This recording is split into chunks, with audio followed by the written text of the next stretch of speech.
Welcome to the News Hour. The Labor Department today issued one of the last jobs reports before the presidential election, and the numbers are strong. 254,000 jobs were added in September, beating expectations. The unemployment rate fell from 4.2 to 4.1%, and wages were up, averaging a gain of about 4% compared to a year ago. Overall, the report paints a picture of a robust American economy, which for most voters remains their top issue this election year. For more, let's turn now to Deputy Secretary of the Treasury, Wally Adeyemo. Welcome back to the News Hour. Thanks for joining us. Thank you for having me. It's great to be here. So overall, it is a very strong report. If there's any weak spot, there's some lingering concern around manufacturing. Specifically, it's the only sector where they lost jobs. What explains that? You're right that it's a very strong jobs report, and not only the report this time, but the backward revisions that showed that we'd created more jobs over the summer than people had known then demonstrates the progress we've made in the economy. And when it comes to manufacturing, one of the things the president and the vice president have been very focused on is a strategy of making sure that we build a manufacturing sector here in the United States. One of the key drivers of this jobs report and jobs reports over the course of this year has been construction jobs. And those construction jobs are largely tied to building manufacturing facilities based on three laws the president and vice president have gotten passed. The infrastructure law that was passed on a bipartisan basis, the CHIPS and Science Act, and also the Inflation Reduction Act, all of which are helping to build up manufacturing plants that will ultimately employ Americans to do something that we need to do in this country, which is build things for America. We also did see the average duration of unemployment tick up slightly. That's now at 22.6 weeks. It's a new high since 2022. Is that a sign to you that people who need jobs are having a tougher time finding them?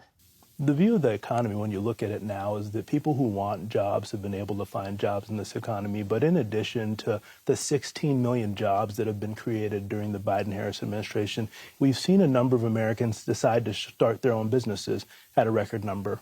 Over the course of the last 4 years, we've seen 19 million Americans start businesses. And the job growth that we've seen, 70% of that job growth has come from small businesses. And we've seen a record number of Americans make that choice to either work full-time, to work part-time, and to start a new business.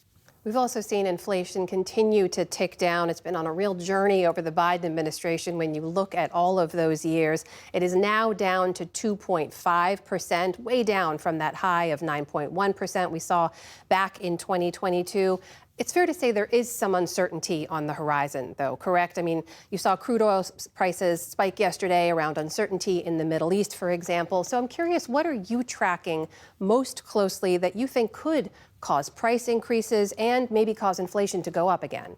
The things I'm tracking right now are data that are showing that prices are coming down throughout the economy. And you mentioned crude oil.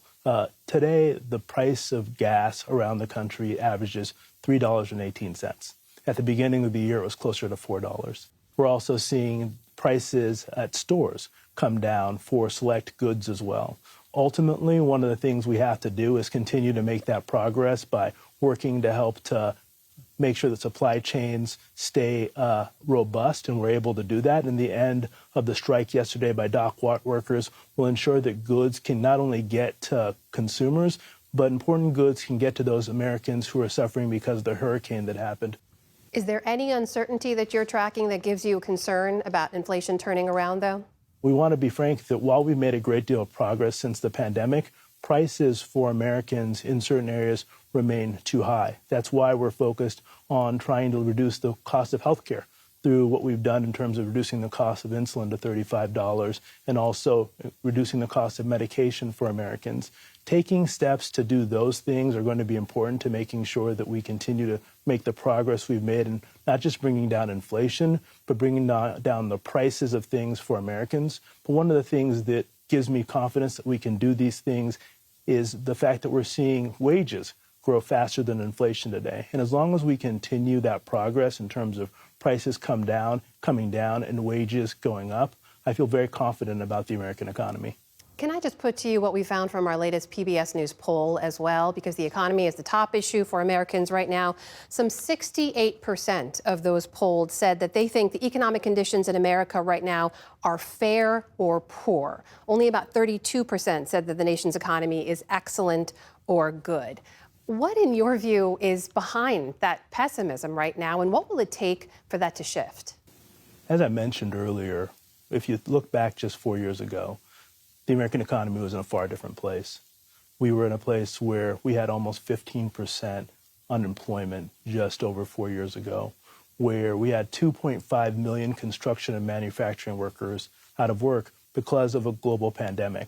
We're still in the midst of recovering from that pandemic, and we've made a great deal of progress in terms of creating 16 million jobs and 19 million small businesses, but there's more that we need to do. And we've got to continue to make that progress in order for the American people to see what the rest of the world sees, that the American economy is growing faster than any major economy in the world, and that we're making progress towards making sure that people have the ability to build opportunity, not only for themselves, but also for their children.